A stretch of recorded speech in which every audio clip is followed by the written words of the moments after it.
तो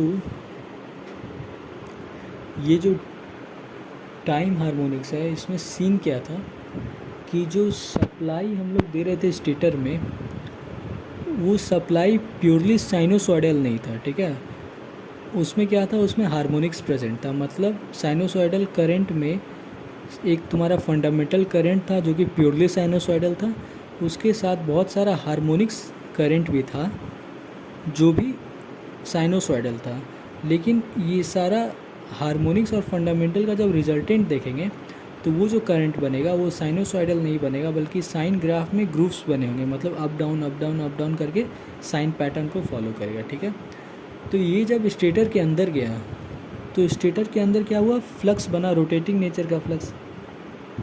तो ये जो फंडामेंटल करंट था, इसने अपना फ्लक्स बनाया रोटेटिंग नेचर का, जो कि ns रफ्तार से घूम रहा है, दैट इज़ सिंक्रोनस।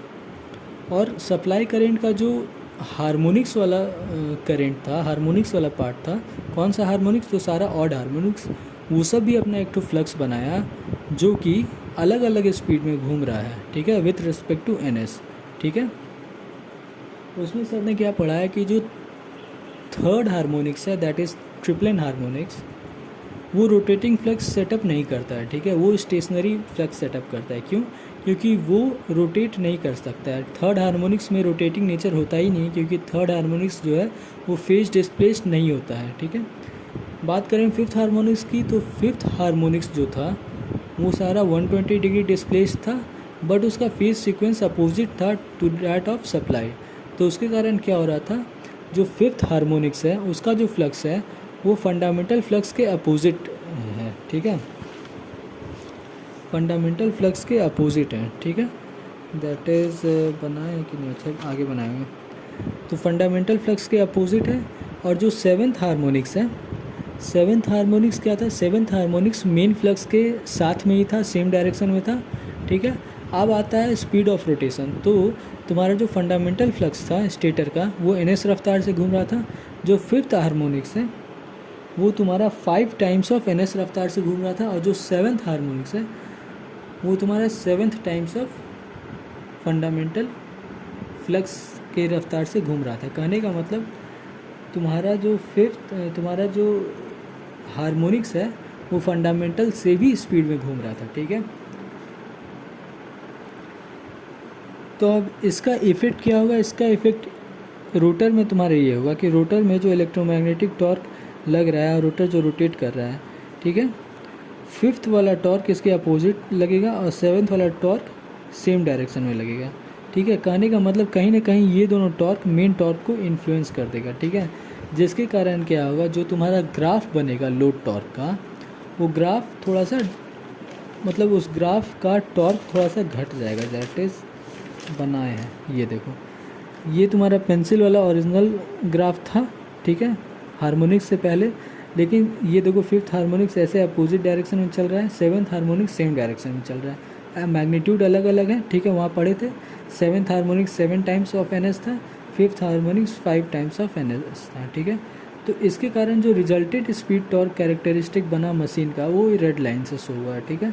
तो देखो स्टार्टिंग टॉर्क घट गया, साथ ही साथ यहाँ पे डिप भी आ गया, ठीक है। तो अगर कोई ऐसा लोड है तो हार्मोनिक्स नहीं रहता तो लोड इस आरपीएम पे चलता है, इस पर्टिकुलर आरपीएम पे, लेकिन हार्मोनिक्स आने से ये देखो लोड यहीं पे रुक जाएगा। क्यों? क्योंकि यहाँ पे मशीन का टॉर्क घट गया, ठीक है। इसी को क्रॉलिंग कहते हैं, ठीक है, इसी को क्रॉलिंग कहते हैं। क्रॉलिंग का मतलब क्या, कि मशीन इस आरपीएम तक चल सकता था, लेकिन हार्मोनिक्स की प्रेजेंस होने के कारण मशीन इतना ही आरपीएम पे रेंग रहा है। कहते हैं ना, जब तुम हाई स्पीड चल सकते हो लेकिन स्लो चल रहे हो तो बोलोगे रेंग रहा है, ठीक है। तो इसी को कहते हैं मशीन इज़ क्रॉलिंग, ठीक है। ये था मेरा टाइम हार्मोनिक्स का कॉन्सेप्ट, ठीक है। ये देखो सप्लाई करंट है, सप्लाई करंट में ये तुम्हारा फंडामेंटल करंट है और ये सब हार्मोनिक्स है, ठीक है। इसके प्रेजेंस होने के कारण जो सप्लाई करंट का वेव फॉर्म बनता है वो कुछ ऐसा बनता है, ग्रूव्स नेचर का, ठीक है, ग्रूव्स नेचर का बन गया, ठीक है। उसके बाद वही बताया, फेज डिस्प्लेसमेंट बताया, ठीक है, स्पीड बता दिए। स्पीड बताने के बाद अब आता है कि कंट्रोल कैसे कर सकते हैं? तो टाइम हार्मोनिक्स को कंट्रोल कैसे कर सकते हैं? हार्मोनिक फ़िल्टर लगा के, ठीक है। यहाँ देखो सप्लाई में ही स्टेटर से पहले हम लोग हार्मोनिक फ़िल्टर लगा देते हैं, ठीक है।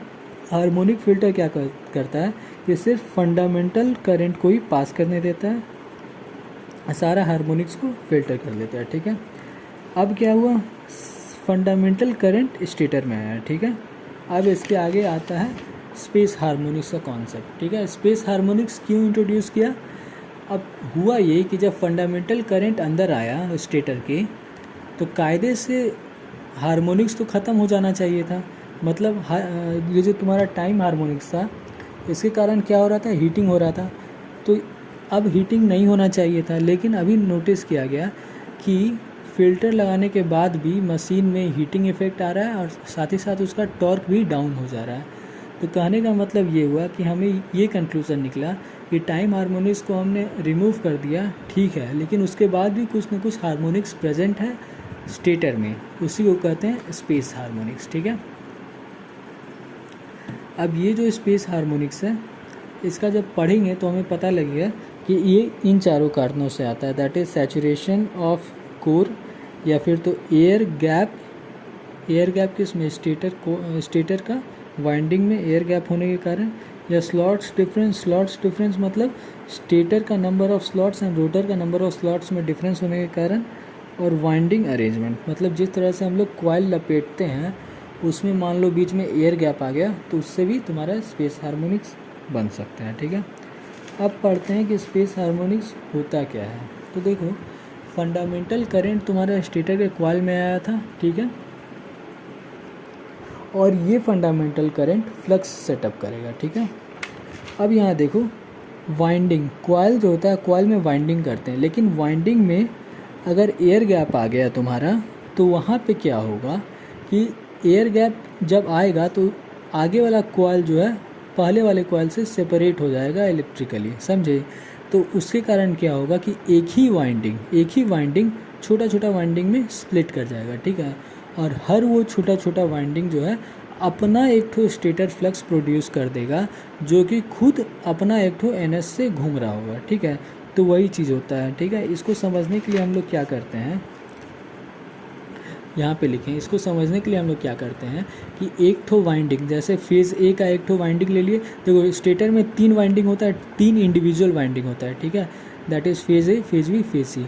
तो हम फेज़ ए का इंडिविजुअल वाइंडिंग लिए और उसको मल्टीपल छोटा छोटा पार्ट्स में ब्रेक कर दिए, बहुत सारा पार्ट्स में, ठीक है। पहला पार्ट कौन सा हुआ, पहला पार्ट तुम्हारा हुआ फंडामेंटल कंपोनेंट, उसके बाद थर्ड हार्मोनिक, फिर फिफ्थ, फिर सेवन्थ, फिर नाइन्थ, फिर 11th, मतलब सारा ऑड हार्मोनिक्स में ब्रेक कर दिए, ठीक है।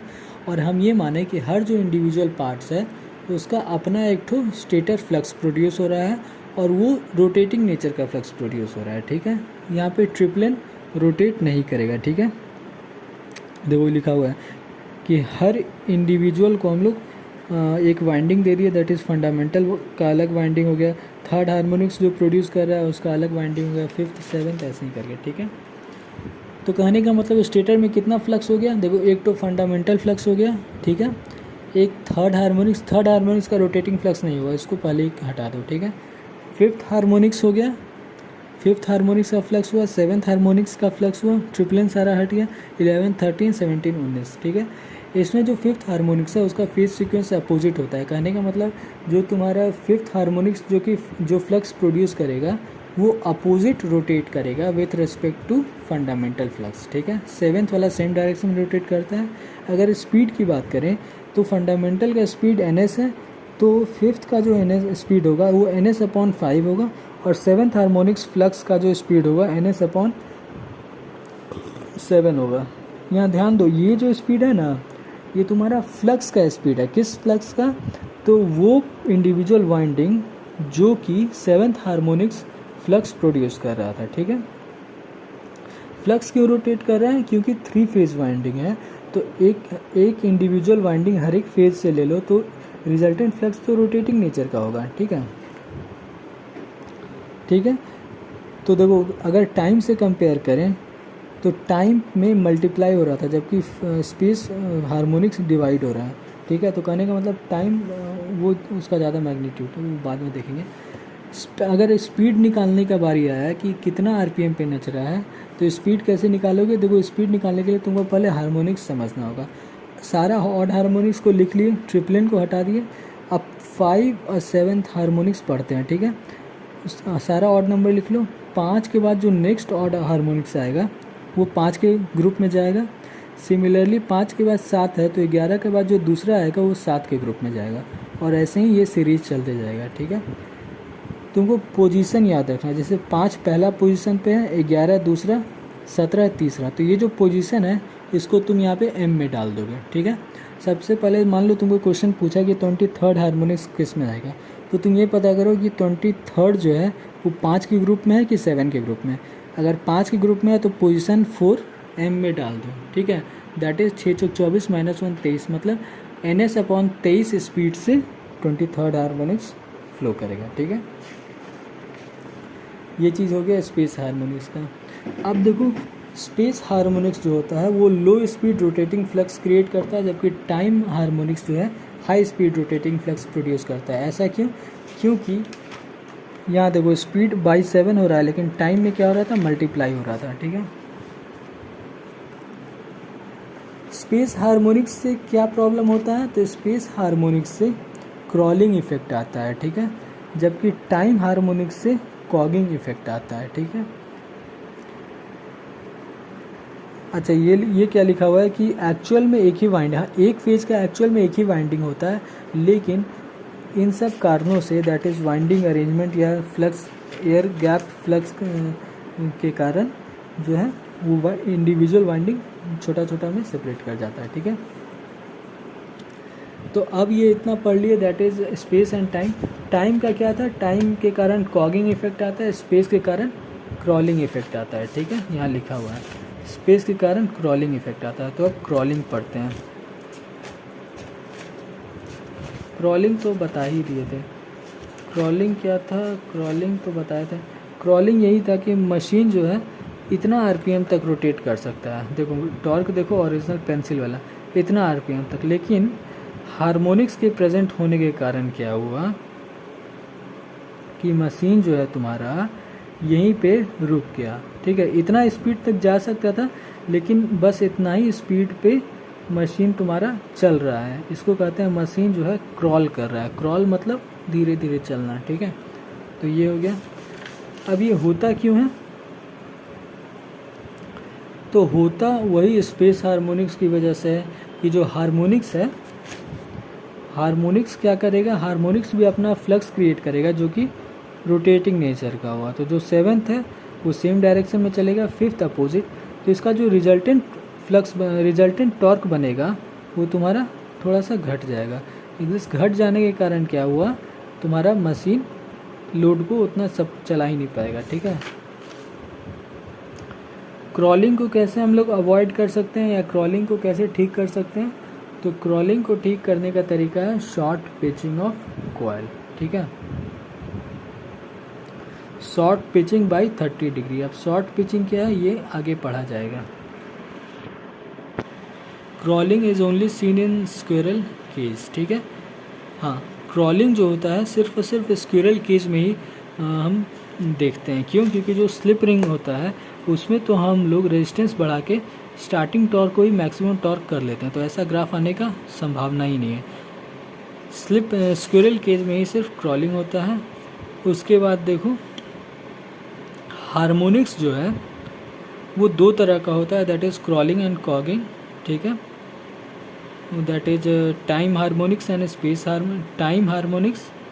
स्पेस हार्मोनिक्स, टाइम हार्मोनिक्स, ठीक है। और दोनों को ठीक करने का तरीका, क्रॉलिंग के समय क्या हो जाता है, मशीन लो आरपीएम पे चलता है, ठीक है। अब आता है कॉगिंग, ठीक है। कॉगिंग क्या होता है? तो कॉगिंग ये होता है कि जब मशीन को हमने ऑन किया, ठीक है, जब मशीन को हमने ऑन किया तो रोटर घूमा ही नहीं, समझे। तो इस फेनोमेना को कॉगिंग कहते हैं, ठीक है। ये होता क्यों है? तो होता क्यों है ये आगे पढ़ेंगे, यहाँ पे बताया गया, ठीक है। कॉन्सिडरेशन, स्टेटर स्लॉट्स को S1 बोलेंगे, नंबर ऑफ रोटर स्लॉट्स को ये बोलेंगे, ठीक है। ये होता क्या है, रीज़न इसका ये है कि जो स्टेटर का जो स्लॉट्स है वो उतना, अगर number of stator slots and number of rotor slots equal हो जाए या फिर तो इंटीग्रल मल्टीपल में हो जाए तो कॉगिंग होगा, मतलब रोटर स्टार्ट ही नहीं होगा। ठीक है, कहने का मतलब मान लो स्टेटर स्लॉट्स 10 है, रोटर भी 10 है तो स्टार्ट नहीं होगा। स्टेटर 10 है, रोटर 30 है, इंटीग्रल मल्टीपल तो भी स्टार्ट नहीं होगा। ऐसा रखो जो कि ना ही इक्वल हो ना ही इंटीग्रल मल्टीपल हो। ठीक है, मान लो स्टेटर स्लॉट 16 रख दिए, इसको 22 रख दिए, तब कॉगिंग नहीं होगा। ठीक है, अब क्यों होता है उसका यहाँ पढ़ते हैं। तो देखो ये जो है ये तो बताया है कि स्टेटर तुम्हारा जो ये स्टेटर का स्लॉट्स है, ठीक है, इसको तीथ बोलते हैं। ठीक है, इस वाले पार्ट को तीथ बोलते हैं। तो इतना सारा तीथ हो गया, 10 ठो हमारा स्लॉट है। तो हमने क्या किया कि रोटर पे भी 10 ठो स्लॉट बना दिया, इक्वल नंबर को स्टडी कर रहे हैं। ठीक है, अगर ये इक्वल नहीं हुआ, दैट इज़ दूसरा केस, तब तो हमारा मोटर चल जाएगा, कॉगिंग आएगा ही नहीं। तो बस एक ही केस इसमें पढ़ना है। ठीक है, अब इस वाले केस को स्ट्रेट लाइन में बनाया सो दैट क्लियर अंडरस्टैंडिंग हो। ठीक है, ये जो फ्लक्स कटिंग है इसको अब यहाँ पर रिप्रेजेंट कर रहे हैं। ठीक है, ये तुम्हारा तीथ एरिया हो गया, ये तुम्हारा स्लॉट्स हो गया, ये स्टेटर का स्लॉट्स, ये रोटर का स्लॉट्स। तो देखो स्टेटर से रोटर की तरफ स्ट्रेट लाइन में फ्लक्स जा रहा है। ठीक है, स्लॉट्स टू स्लॉट्स से फ्लक्स ट्रैवल करता है। यहाँ देखो मतलब स्लॉट्स के बीच में ही फ्लक्स ट्रैवल करेगा ना, और सारा फ्लक्स तुम्हारा इस एरिया से होके गुजरता है। क्यों? क्योंकि ये लीस्ट रिलक्टेंस पाथ है। ठीक है, लीस्ट रिलक्टेंस पाथ क्या होता है तुम्हारा स्लॉट्स। ठीक है, सॉरी क्या बोलते हैं इसको, तीथ। तीथ तुम्हारा लीस्ट रिलक्टेंस पाथ होता है। ठीक ना, इसीलिए सारा फ्लक्स जो है तीथ से ही होके जाता है, स्लॉट से कोई नहीं जाता है। ठीक है तो तुम्हारा तीथ से सारा फ्लक्स जाएगा, रिटर्न पाथ लेगा। ये रोटर रुका हुआ है। ठीक है, अब क्या हुआ कि तुमने स्विच ऑन कर दिया। ठीक है, स्विच ऑन किया तो ये सब प्रोसेस हुआ और रोटर थोड़ा सा मूव किया, थोड़ा सा मतलब माइक्रो सेकेंड के लिए मूव किया। ठीक है, कैसे मूव किया? क्योंकि स्टार्टिंग टॉर्क तुम्हारे इधर लगा, मतलब इलेक्ट्रोमैग्नेटिक टॉर्क रोटर को घुमाया, थोड़ा सा जैसे ही मूव किया तो ये जो मैग्नेटिक फील्ड लाइंस था ये पहले क्या था, स्ट्रेट था, लेकिन अब देखो उसको तो तीथ से ही होके जाना है, तो मैग्नेटिक फील्ड लाइंस थोड़ा सा बेंड कर गया। तो बेंड किया तो हुआ क्या कि ये जो है रोटर को मूव करने नहीं देगा। क्यों नहीं देगा? क्योंकि इसका जो लीस्ट रिलक्टेंस पाथ था स्ट्रेट, वो अब बढ़ रहा है, मतलब तुम रिलक्टेंस बढ़ा रहे हो। तो मैग्नेटिक फ्लक्स इसका अपोज करने के लिए एक ठो टॉर्क लगाएगा opposite to electromagnetic torque, that is known as reluctance torque या अलाइनमेंट टॉर्क। ठीक है, और इस टॉर्क के लगने से रोटर घूमेगा ही नहीं। ठीक है, अब देखो इस डायरेक्शन में तुम्हारा कौन सा लोड टॉर्क भी इसी डायरेक्शन में लग रहा था, तो इस डायरेक्शन में तो दो ठो टॉर्क लग गया, एक ठो लोड टॉर्क और दूसरा रिलक्टेंस टॉर्क। तो इस कंडीशन में क्या हो गया कि रोटर तुम्हारा घूमेगा ही नहीं। ठीक है, रोटर मतलब तुमने स्विच ऑन कर दिया लेकिन मशीन घूमना ही नहीं चालू किया। ठीक है, यही बताया है, और इसी फिनोमेना को हम लोग कॉगिंग कहते हैं। ठीक है, क्लॉगिंग नहीं, COGGING, कॉगिंग। ठीक है, तो ये देखो ये वही बताया, 10-30 नहीं हो सकता, 10-10 नहीं हो सकता, 16-22 हो सकता है। ठीक है, तो अब इसका क्योर क्या है, हम लोग कॉगिंग को कैसे ठीक कर सकते हैं? तो कॉगिंग को ठीक करने का पहला तरीका है कि स्टेटर एंड रोटर स्लॉट्स को अनइक्वल कर दो, साथ ही साथ इंटीग्रल मल्टीपल नहीं करना है। ठीक है, तो उसके लिए देखो हमने क्या किया कि स्टेटर पे तो उतना ही 16 प्लॉट कर दिया और रोटर को 22 स्लॉट कर दिया। ठीक है, ये दोनों नंबर अनइक्वल है, साथ ही साथ इंटीग्रल मल्टीपल भी नहीं है। तो कहने का मतलब रोटर पे ज़्यादा स्लॉट्स हो गया तो स्टेटर का जो एक तीथ है उससे जो फ्लक्स निकलेगा उसको ये वाला पाथ लीस्ट रिलक्टेंस मिल गया, इसको ये वाला पाथ मिल गया, ये वाला पाथ मिल गया, मतलब डाइवर्सिफाई हो गया। एक फ्लक्स इतना पाथ ले सकता है। क्यों? क्योंकि ये सारा लीस्ट रिलक्टेंस पाथ है। ठीक है, सभी फ्लक्स के लिए हो गया। अब सपोज करो हमने मशीन को ऑन किया। ठीक है, तो मशीन ऑन किया तो ये रोटेट किया, तो ये वाला जो तुम्हारा तीथ है ये अब इस पोजीशन में आ जाएगा। ठीक ना, तो इस पोजीशन में आने से क्या हुआ कि देखो ये वाला तीथ इतना बड़ा था, इसको कम से कम 2 से 3 टीथ मिल रहा है रोटर का, ठीक है। तो अगर एक आगे भी मूव कर गया तो इसके लिए लीस्ट रिलक्टेंस पाथ अभी भी बना हुआ है, ठीक है, रेड लाइन से वही दिखाया है। तो कहने का मतलब रोटर जब चलना चालू करेगा तो मैग्नेटिक फ्लक्स कोई भी अपोजिंग टॉर्क नहीं लगाएगा। क्यों?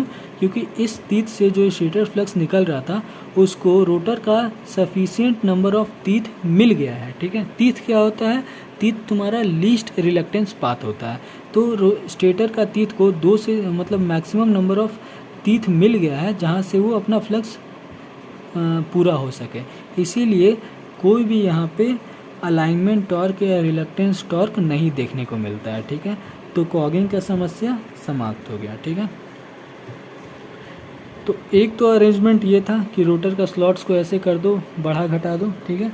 दूसरा अरेंजमेंट क्या है कॉगिंग को दूर करने के लिए? That is skewing of rotor bar.